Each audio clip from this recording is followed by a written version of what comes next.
introduce you to our guest at this time. He hails from Knoxville, Tennessee. He is a 3-time world champion, a 2-time intercontinental champion, a 12-time tag team champion, a hardcore champion, most recently a 24/7 champion, a Money in the Bank winner, and a WWE Hall of Famer.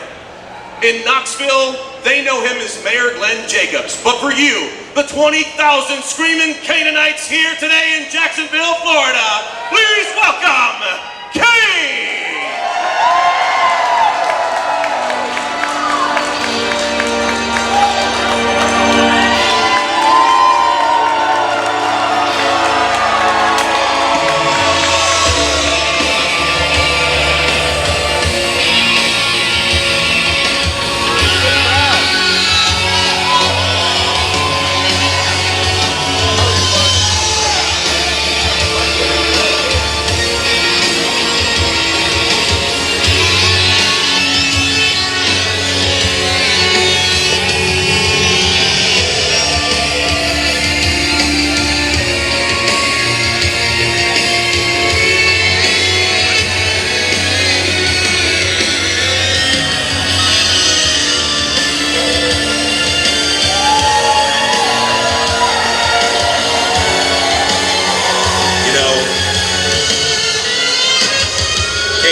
It's the first time we've all really gotten the chance to get together in any capacity like this in a long time. So I think fans are really excited to be here today. But speaking about here in Jacksonville, is this your first big appearance post-pandemic? No, yes and no. I mean, this is one of the first.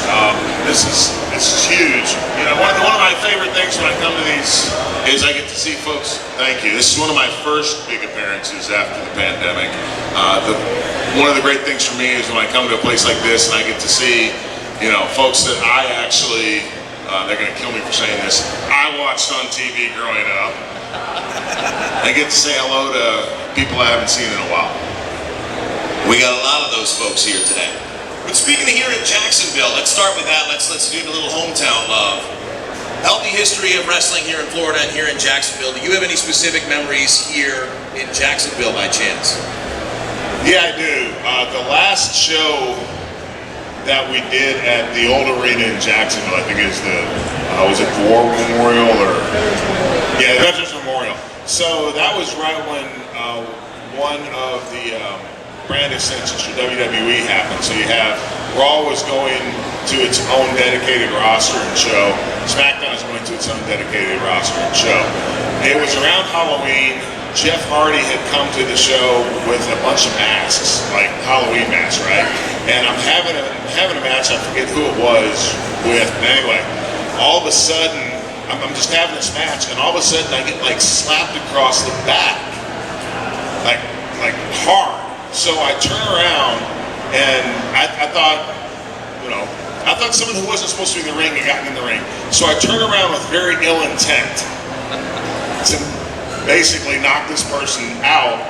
As I'm throwing a punch, I'm like, wait a second, because they're wearing one of these masks, and they'd hit me with a mud flap. So I'm going to throw this punch, and I'm like, oh God, I don't want to hurt whoever this is. So I kind of stop and just, you know, like kind of just do that. And this voice says, it's me. It was Chris Jericho. And he was wearing a mask, and he hit me with a mud flap. I'm like, why did you hit me with the mud flap? He's like, it's the only thing I could find backstage that wouldn't kill you. I was like, dude, you slapped me in the back with a mud flap. He's like, well, that's the last time we're going to get to be in a ring together. So that's probably my favorite and most memorable moment from Jacksonville. That sounds about right for Jacksonville. All right, so before we get into your illustrious wrestling career, let's talk a little bit about you coming up. Born in Spain, military family, you grew up doing well in sports and academics, went on to receive your degree in English literature, is that correct? Yes. So how did a degree in English literature translate into you becoming a professional wrestler? I was going to teach. I played basketball and football throughout my high school and college careers, and I was going to become an English teacher, but really I wanted to coach. And unfortunately, I say unfortunately, at the time, I hurt my knee pretty severely in practice playing football, and that, for all intents and purposes, ended my football career. And really, that's how I got into wrestling, because I'd always been a fan, and I couldn't play. You know, my eligibility was out of college, and I was done playing. I went to the Bears camp, and I only stayed overnight because I couldn't pass physical because of my knee. And I just figured, you know, I've been gifted with this very big body and decent athletic talent. What can I do with it? And I'm watching WWE on TV one night with my buddy, and he kind of teases, "Hey, we should do that." And I was like, "Yeah, we should do that."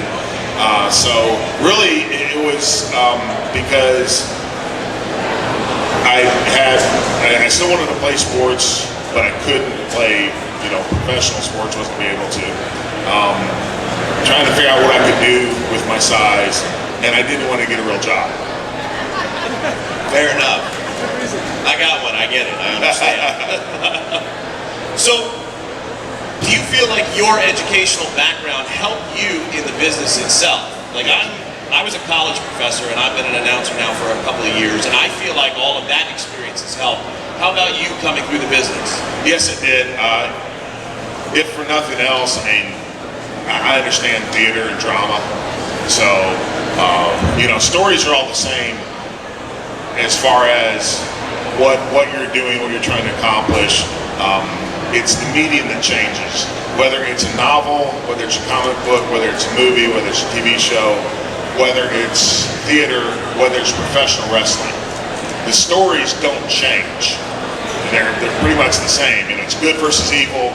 It's your hero versus your villain, your anti-hero, all those sorts of things. And because I studied that, I think that I had a pretty decent grasp of the actual underlying philosophy of what we do in professional wrestling. Professional wrestling is, we talk about the moves and the athleticism, and I love that, but ultimately it's about the story, and it's about eliciting an emotional reaction and connecting with the audience. And good performers and writers understand that no matter what their medium is.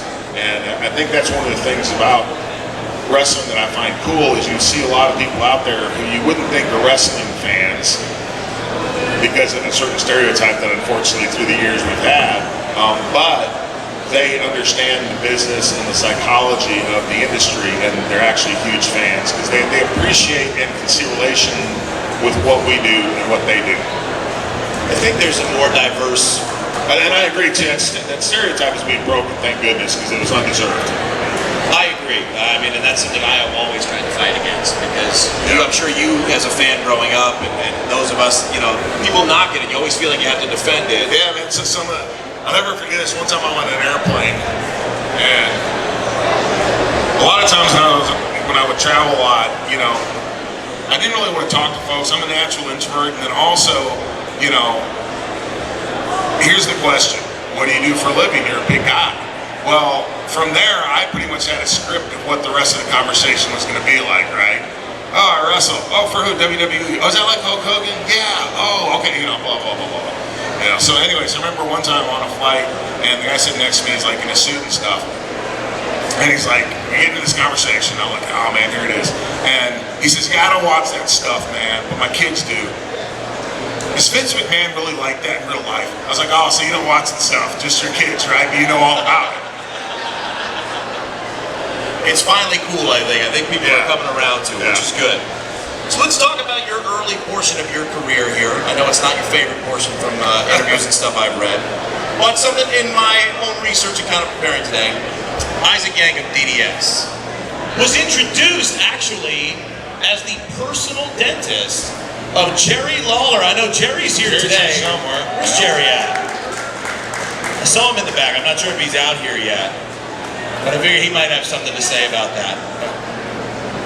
What about, I know you've had an interesting history with Jerry. I know you wrestled as the Christmas creature against him. So maybe give us a story or two about working with Jerry. How important was that, especially early on in your career? Well, the main thing was I worked with Jerry a lot when I was just starting out, so he survived, which is the most important thing. The first time I ever talked to Lawler is actually I just got a phone call that he wanted to book me in Memphis. And at the time I was just starting out, so it was really a big honor. That didn't last very long. It was just a very short-lived thing.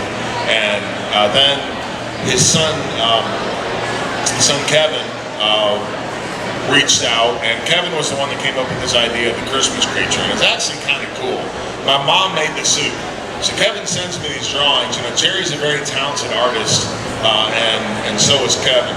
And so he sends me these like comic book prototype, I guess, art of this thing that looked kind of like the swamp creature. And so my mom made this suit. It was really ahead of its time because it had integrated lights and a battery pack. So it was kind of cool. And I need to see if I can find the suit because we've all moved a few times since then. But Mom made that. And as far as Jerry, he was very important in my early career. I worked a lot. I lived in St. Louis, but worked a lot in Memphis, in that area. And that was a great territory, and also had a lot of people there that you could learn from. So those were, Ricky Morton and I were actually just in the back talking about Smoky Mountain Wrestling, and USWA was much the same way. It was just a lot of fun. So we all know after the Isaac Yankem role was given up, you were then cast into the role as Diesel. Talk to are there fond memories of this time, and how about you worked with Kevin Nash later? Did you guys ever discuss how all this went later on? No, we didn't, because I don't think Kevin really cared actually. It was just it was an angle that went kind of off the tracks, because the idea was they're going to turn Jim Ross heel, but he was so popular with the fans that was extremely hard to do, and having a bitter, vindictive JR just wasn't something I think that the fans could relate to. So it was one of those deals that the concept is actually pretty solid, but y'all determine in many cases what we do, and if it's not palatable for you all, it's not going to work. And I think that's what happened there. I don't really have any fond memories of that. I did go to Mexico, and we did a lot of matches with EMLL. Myself and Rick Bogner, who is the new Razor Ramon. So it was kind of cool. I got to body slam a Mexican midget wrestler, which I've never been able to do that before, so that was cool. But both of those, the Isaac Yankem BDS character and the Diesel character, the importance was that they got me more experience, and I think that they proved to WWE that I was a hard worker, I was a company guy, I wanted to succeed, and even though I'd been, saddled with some less than optimal characters and storylines, I got through it and ultimately set the table for something much bigger than that. That's where I was going to go next. So your debut as Kane at Bad Blood is considered by many, myself included, and you probably feel this way as well, Brandon, as the greatest character debut of all time. I mean, it was built for months, a character we didn't know, and it was received very well. But you coming through those previous experiences as Isaac Yankem and then Diesel, how are you feeling about the potential for this character? Did you put a lot of pressure on yourself in heading into this role as Kane? Yeah, there was a lot of pressure because the other characters, I couldn't sink my teeth into the Isaac Yankem character. That was a pun, by the way, pretty good. I liked it, yeah. But no, I just from the very start, I was like, I just didn't like it, and I knew that I wasn't going to be good at it. The Diesel character, I actually liked the character. The whole thing was, like I said, it wasn't. I don't want to say the execution wasn't correct, it just didn't work, but as far as the character and everything, that was cool, and also the fact that, when I was Isaac Yankem, it got to the point to where I hated it so bad that I didn't even want to be there. And Undertaker talked to me, and Vince talked to me, and basically said I need to get my head straight. And I decided if I wanted to stay in WWE, so I did that. So I had a completely different attitude when the Diesel character came along. But neither of those were like, I mean, when the Kane character was presented to me, I was like, oh my God, this is, no one's ever going to get a chance like this. Okay, this is literally getting the table set, and if I can't do this, and if I can't take advantage of what I'm being given here, I really don't belong in this business. So for me, it was a make or break. There was a lot of pressure as well because I was being thrust into a very important storyline with the Undertaker, and Undertaker was like he was one of the top couple people in the entire company, in the entire industry. So I didn't want to disappoint him, and I didn't want to disappoint the company. I didn't want to have all this money and time invested and not pull it off. As you said, the debut was, and I agree. I think it was the best ever. But it wasn't me. It was the fact that WWE had done so many things that set the table. Paul Bearer's talking about Kane. There's this interaction between Paul Bearer and Undertaker. Then Kane kind of drops off the radar, and it's one of those things where you want everybody to think about the match now. And the match in Hell in a Cell at Bad Blood, that was like the first big match between Undertaker and Shawn Michaels, and these are the top two guys in the company. So that's what everybody was concentrated on, and that's what they should have been concentrated on. That was another, though, for me, another point of pressure was because they had this remarkable match. First Hell in the Cell, we didn't know what that was going to go into. I didn't want to screw it up. I didn't want them to have this great match and everybody remembers the guy that came out and just messed it all up, right? But as far as the storyline, you get away from Kane's, and all anyone's thinking about is Undertaker and Shawn Michaels, and then the debut is shocking, right? If they'd have just done it and been talking about Kane and he's going to come next week, it'd have been okay. But it was absolutely shocking because all of a sudden, there it is, the seeds were planted, and it was amazing that night. I mean, I actually get goosebumps because when I walked out, it was like there was this pause because everybody's like, what in the world is that? And then, you got Vince McMahon screaming, that's got to be Kane. Everybody in the live audience, though, is like, holy crap, that's Kane. That's the one, the character that they've been talking about for months now, and it was just amazing. I watch it back.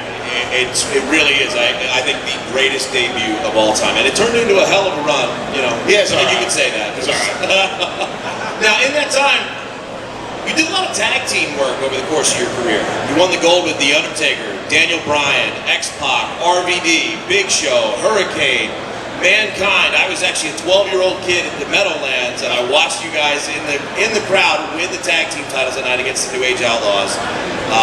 What are some of your favorite memories from your tag teams? I mean, you've had a lot of very famous tag teams. How about favorite memories, or who was the most fun to work with in terms of what run as a tag team? That's a really hard question because I had so many great partners. X-Pac was awesome, and that really helped take Kane to a different level because before that, Kane had been the silent, like Michael Moore or Jason Voorhees, right? And X-Pac really allowed Kane to become much more human and added a different dimension to the character, turned a babyface face too. Then, before that you had Mick, and I'll never forget, man, I think it was in Long Island, and Mick and I are having a match, and Shawn Michaels was on commentary, and he was talking about how you have one guy that can't feel pain, Kane, and then you had another guy who liked it, Mankind.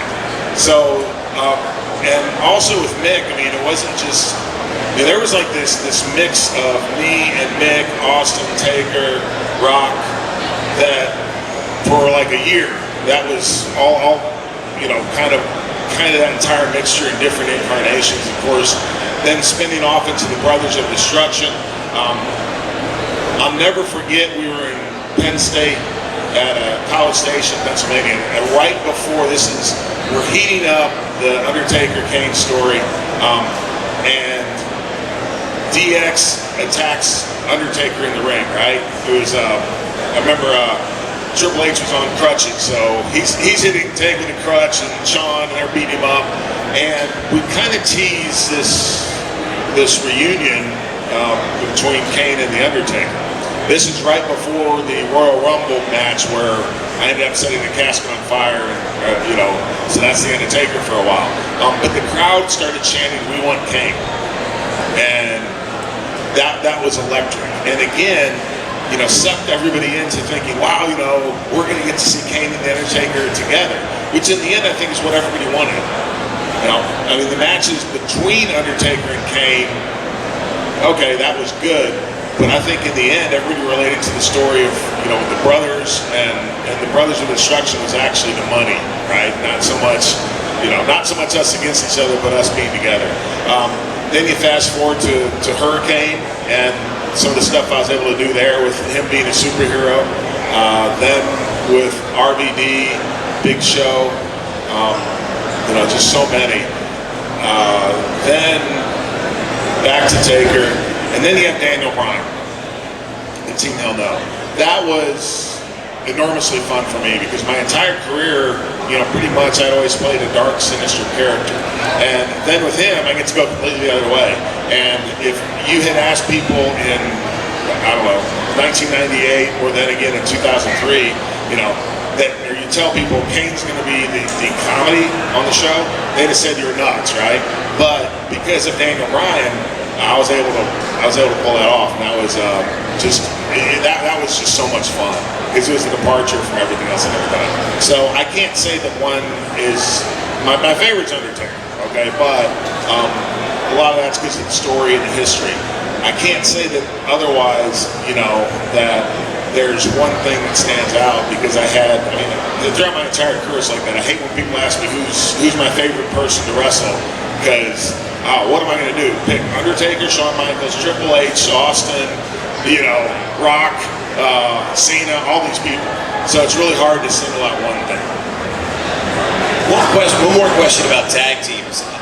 I've seen pictures on the internet. I don't know if anyone else has. I think they're altered. Was there ever any talk of changing the way Kane looked with DX, that green gear? Yeah, no, you talked about, I've seen the green gear, I've seen the blue Kane. I need to kind of like Blue Man Group, right? That'd be weird. But no, there was never any talk about that stuff. Because Kane was a standalone character. So even when I was in a tag team, you could alter some things, but the core of the character had to remain the same. If it didn't, you actually would destroy the character. No, that makes sense. And just with all that out there, it's good to kind of get some commentary on the record as to whether or not that was the case. But speaking of that story with The Undertaker, this is something I've always wondered. I think that story of the build and all the weeks that led up to it, and then of course all the things that happened and transpired over years, WWE has never really put together a true package of just the story. They did the Brothers of Destruction, they focused on your careers, but they never really put all of that together. Has there ever been any talk of that, and why not? I don't know if that's really been thought of, because we did the documentary, The Brothers of Destruction, and there's been threads of it through all the stuff that they've done, as well as the stuff about the Kane character. So I don't know, and I don't know if they feel that enough of that has been told with everything else, and then you get pretty close, especially with the Brothers of Destruction, to where you do touch on, the cool thing about the Brothers of Destruction documentary is I got to ask Undertaker stuff that I just never thought of before. Like his perspective on this, because we just never talked about it. Because when you're in it, everything's moving so fast, you just kind of take it for granted. You don't think about it. But that was cool to sit down with him and ask him a couple questions that I had become curious about from his perspective and what he thought about it. Yeah, it was a great documentary. I know I personally would love to see just the story as it played out on TV, because that's what got me into wrestling as a kid. Like I started tuning in for The Undertaker. That was right when Paul was doing the build. And I just think it's incredible that they've never spliced all of that together in one convenient place so that you could really watch it pan out. And I really think that that story is the greatest long-term storyline that they've ever told. Again, just not me, not really even Taker, but the story itself, and being an old English major, that's mythology, you know. And they created this entire universe and this entire mythology about these two characters, and it was just amazing. And I think as a work of fiction, as a work of art, it really is remarkable and the best story they've ever done. So I want to transition a little bit. I work with one of the minor league affiliates for the Cincinnati Reds. So could you tell us a little bit about working with Pete Rose and how that turned into a whole shtick for a couple of years? Pete Rose was actually in Knoxville a couple of weeks ago. He was doing a Q&A, like a night with Pete Rose for one of the high school baseball teams. I got to introduce him, which was really cool. And he's a fantastic guy. I mean, he's very self-deprecating. You know, he's just a funny dude to be around. This is a true story, though. I grew up as a St. Louis Cardinals fan. I grew up about an hour north of St. Louis. I hated Pete Rose when I was a kid. I mean, I just hated it because, you know, the Cardinals would always finish like in the middle of their division, and there the Reds are winning world championships, and, you know, the Big Red Machine. You got Johnny Bench and Joe Morgan and Charlie Hustle. I hated him. Absolutely hated him. So I always say that when I tombstoned him, that was for my dad, because my dad hated him too. But if Pete Rose hadn't been one of the greatest baseball players ever, he'd have been a heck of a wrestling heel. Because, I mean, the guy's just got the personality. You know, he goes out and he does this promo in Boston before my match with Undertaker at WrestleMania 14, and he's the special ring announcer. And I don't know if they fed him this. I'm assuming he actually came up with the line himself. But for those of you older folks, you know, he says that I left tickets for Billy Buckner, but he couldn't bend over and pick them up. And then he says, "How about it?" Which is like, you know, that's always like the kicker line, right? But he was just great. And when I don't even think I knew that we were going to do that till the day of, because I think they'd asked Pete to come in and do something, and then kind of had the idea, hey, let's insert him in this match. And of course, Paul was very old school, and Paul was always like, man, that's going to turn you, you know, it's it's going to turn you babyface, right? And I'm like, I don't know, I think it's entertaining, you know. So we did it. It was awesome, and it was, man, for like that, you know, that split second, the crowd cheered because Pete had said all this bad stuff about the Red Sox, and then of course Undertaker comes out and it switches right back. But then he comes back the next year, and then it comes back the year after that. He tried to hit me with a baseball bat at WrestleMania 2000 in Anaheim. I had that bat in my office. Actually, he signed it for me and gave it to me, which is one of my most prized possessions, which is pretty cool. And then we also did, like, I remember we did a commercial for one of the pay-per-views. It was around Halloween, and these kids are trick-or-treating and knocking on Pete Rose's door. Get out of here, kid. And then Kane shows up and beats Pete up, right? So it was pretty awesome. Got to introduce him at his WWE Hall of Fame induction ceremony. Probably won't get introduced him at the Baseball Hall of Fame induction ceremony, but that's okay. So it was really cool, and I can't say, the guy's just a consummate professional entertainer. From a guy you hated to somebody you I have a lot of respect for him because he's, you know, and also, frankly, we have, you know, sometimes we bring celebrities in and they're really cool. Other times we bring them in and they're just complete jerk faces. Pete was one of the coolest. Kane just said jerk faces here in front of our audience in Jacksonville, by the way. A round of applause for that. It's because I'm mayor and I can't cuss. Well, that was my next question before we, if Brandon wants to ask anything, and before we throw it to our fans, who I'm sure have some questions to ask you. So you've transitioned into the mayor of Knox County. Actually, my family lives up there. Actually, I'll share something with you. Here's the that they vote for me. My family did. Okay, in fact, my father was running around stealing Glenn Jacobs from Mayor yard signs, and I have it in my garage. But my daughter actually wore this particular shirt when we did the meet and greet with you. My mayor can chokeslam your mayor, and I feel like that should be your next campaign slogan. I don't think many mayors can do that. I don't know if Buddy Dyer can do that. That's cool. But what from wrestling has helped you in politics? Wrestling is a business, and it's the business side of things. It also is a team sport, because it's like dancing. When you're out here, you're working with another person. You're trying to put on the best show that you can. So the main thing was it taught me how to really. It helped my interpersonal relationship skills, how to get along well with other people, leadership. How do you get folks to do what you want them to do because it's in their best interest to do that, especially when it comes to, hey, I need to beat you tonight. How do you do that, but in a way that they're happy about it? Because guess what, you aren't always that way. Also with business and observing where the company started. I started in 1995. WWE, by the time that I left full time, was very different than when I started in 1995. And then frankly, from a human psychology aspect, we often in politics, we throw out facts and we throw out figures and we throw all this stuff out, and we try to, we try to get in here, which is fine, which is good, which is necessary. But people don't relate to facts, statistics, abstractions. They relate to what's here. And we all of us tend to think emotionally as opposed to, thinking in abstractions, thinking that, if I present all these facts, that's what's going to win my case. That's not what's going to win your case. What's going to win your case is you show how it personally impacts people. And more so than anything, performing in this ring, look, you can have a technically great match, but if you don't know where to put stuff, if you don't know why you're doing that, if you don't, I'll tell people, if you hit me and I don't react to it, I don't sell, that doesn't mean anything. It just looks like it's the F-bomb fake.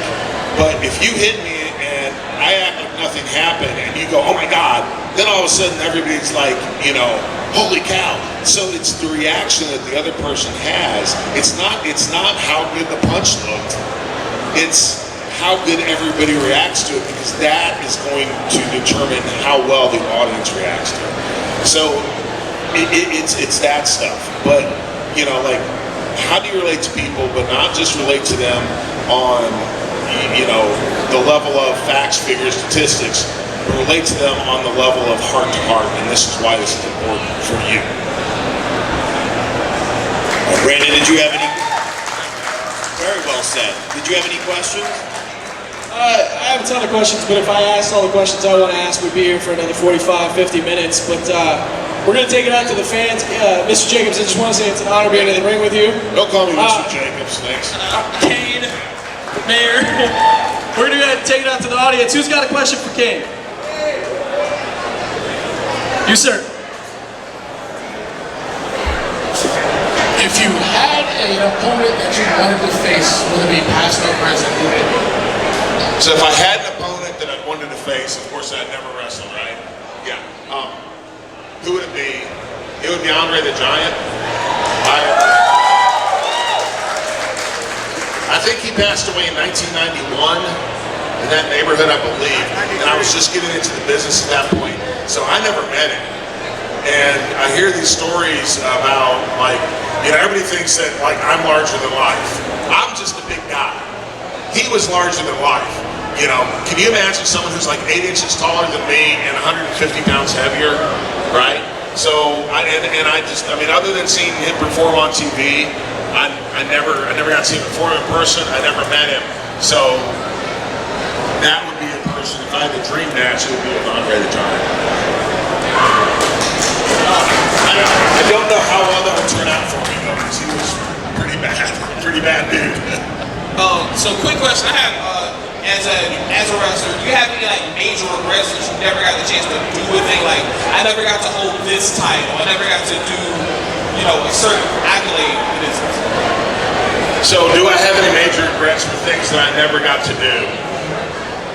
Actually, my major regret is I didn't appreciate what I did while I was doing it enough.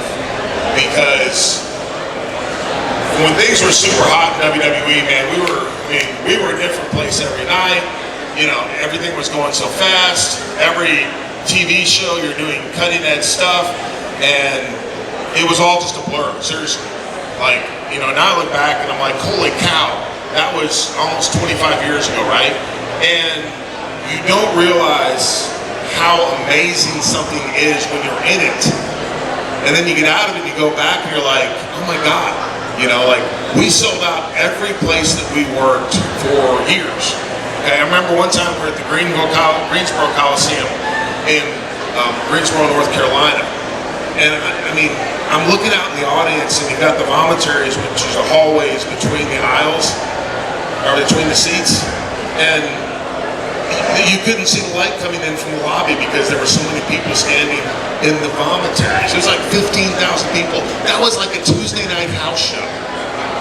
You know, and just all the cool stuff, you know, all the things, you know, just traveling around the world. My biggest regret is that I couldn't slow the clock down, so I would have appreciated it more while I was doing it. And now, of course, I look back and it, you know, it's neat, but it just isn't the same like when you're actually living through it. That's a great question. So I have a two-part question. First, when you had the match with Undertaker and Smoky Mountain Wrestling, did you tell after that match that your life was going to change in a major way? And the second part of my question, do you have a favorite title run as a singles competitor? So in 1995, Undertaker, let me back up for a second, sorry. Smoky Mountain Wrestling was run by Jim Cornette. Jim was, he was the manager of the Heavenly Bodies, which was Gigolo Jimmy Del Rey and Tom Pritchard. And Jim, the Heavenly Bodies were in WWE, so Jim was doing a lot of traveling back and forth. I think he also was doing some creative consulting with WWE. So Smoky Mountain Wrestling was like the door to get into WWE because, you know, Jim had this connection. When I was there, Jim Ross was actually the color commentary on TV. So JR, you know, was one of the people that really helped me. He got my tryout with WWE. So anyway, so Undertaker had come down to Smoky Mountain Wrestling before. He had a match in, I think it was Pikeville, Kentucky, or Paintsville, Kentucky, which, where's Pikeville or Paintsville? It was just one of those places where we went there once a year for the county fair, and Smoky Mountain Wrestling, you get 3,000 people, which is pretty damn good. So anyway, so Undertaker comes down, he has a match, it was a 6-man tag, him, Tony Anthony, and Tracy Smothers against the Gangsters. Okay, New Jack, Mustafa Saeed, and D'Lo Brown. Unfortunately, New Jack just passed away not too long ago. D'Lo is one of my friends, I used to travel with him a lot. But Cornette, of course, a creative genius, and I'll never forget that he, on Smoky Mountain Wrestling, he had these vignettes that he put together. It's like the Gangsters are out in, you know, they're out in the graveyard looking for the Undertaker, and New Jack's like, oh, you know, New Jack's the tough guy, and Mustafa and D'Lo are scared, and New Jack's good, and then all of a sudden, like, you hear something off in the bushes, and he runs off, it's a cat jumps out or something, and then they had this vignette, and it's just Taker, and it was, he's just doing a promo, this Blue Oyster Cult's Don't Fear the Reaper song, right? And Undertaker says, man, it's awesome. The Gangsters used to put a flag over, when they beat someone, they put a flag over them. And Undertaker says, Gangsters, you bury people under a flag. I bury people under 6 feet of cold hard dirt. I was like, oh! So, I'm a huge Undertaker fan. He comes in a few months later for, I think it was the Super Bowl of wrestling to Knoxville, Tennessee. We have a match. My character is Unabomb. So Unabomb with Al Snow against Undertaker with Paul Bearer. Mark liked me because I could look him literally eye to eye, pretty much the same size. I was pretty athletic. I could move around. There weren't that many big guys that could keep up with him because he's extremely athletic. I knew that he liked me because he talked to me before that, but I didn't know that would be like, later. I think we all look back and say, that was really the origin of Kane, right? Was probably that match. So I don't know if I thought it was that big a deal at the time, other than I'd impressed the Undertaker, which is pretty cool. I talked so long. What's your second question? I'm sorry. Oh, my favorite single title run. It was actually when I won the World Championship I won Money at the Bank, and then beat Rey Mysterio that night. We did the deal where Taker had been hurt, and it turns out that Kane was the one that hurt him. And Undertaker and I had 3 matches after that. I actually am the only person to beat Undertaker. Kane is the only person to beat Undertaker in 3 consecutive matches. And the whole point of that was to try to elevate the Kane character up to where it's truly the same as Undertaker. That's 2010. My second favorite one was actually all the tag team stuff with Daniel Bryan, but also being 24/7 champion. Being 24/7 champion for like a couple hours, but it was pretty cool too. Yeah. I won the championship. Even say it was a big compliment. Who's your favorite tag team partner? Yeah, so I've had a lot, and it's really hard for me to say which one's my absolute favorite. If you press me, I'd say Undertaker is my favorite. But I mean, I've had so many like Undertaker, Mankind, X-Pac, Hurricane, Big Show, RVD, forgot to mention him before, and Daniel Bryan. So I've had a lot of really good tag team partners. That's a great question. What was your favorite match? So my favorite match, that's another good question. And I had like thousands of matches, okay, so there's a lot of them. But probably my 2 favorite ones is when I beat Stone Cold Steve Austin. Actually 3. When I beat Stone Cold Steve Austin and won my first world championship. That was King of the Ring in 1998, Pittsburgh, Pennsylvania. Then it was WrestleMania 14 against The Undertaker in Boston. Then the next month on pay-per-view, Undertaker and I had the Inferno match in Greensboro, North Carolina. It was really good question. All right. I was going to say, would you want to face The Fiend in a mask versus mask match? Would I want to face The Fiend in a mask? Man, I don't know. I think he's pretty ugly under that mask. So, you know, and now if you'd asked me that 20 years ago, I'd be like, oh yeah, probably not so much nowadays. But years ago, yes, I would have done that.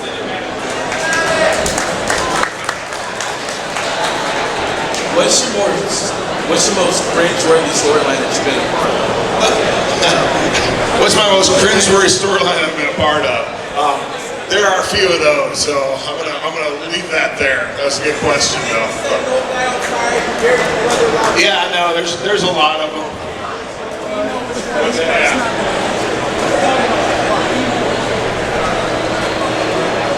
Were you nervous on your first ever WWF match?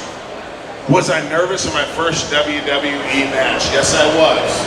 I was actually scared to death because, you know, there will be a lot of people out there, and there's a lot of pressure as far as putting on a good show and, you know, just doing the best you can. And a lot of people actually depend on that. So, yeah, I was very nervous. That's a great question. Kane, a good question. So, this is a good question. So, why the Fiend came behind you when you was down? What happened? So the question is, why did the Fiend attack me when I was down? I guess this was after I won the 24/7 championship in Knoxville and had cleaned house. And Fiend, first of all, the Fiend does whatever he wants. So, and also, I'm gonna tell you this: he came up behind me because he knows he can't take me face to face. That's why. That's actually not true. So, don't give me any wild ideas. Who would you say is your all-time favorite female wrestler? Who would I say is my all-time favorite female wrestler? Wow, that's a great question. And one of the things that I enjoy most about the business, is actually most rewarding to me now, is to see like how good the women's division is and how good the female performers are just overall. You know, so yeah, it's amazing. When I was there, you had China, who was awesome. Lita, who was awesome. You know, Trish Stratus, who was really good. Molly Holly just winning the Hall of Fame. Lisa Marie was really good. And nowadays it's just like it's all. And then of course before they had Moolah, Wendy Richter, you know. So just amazing.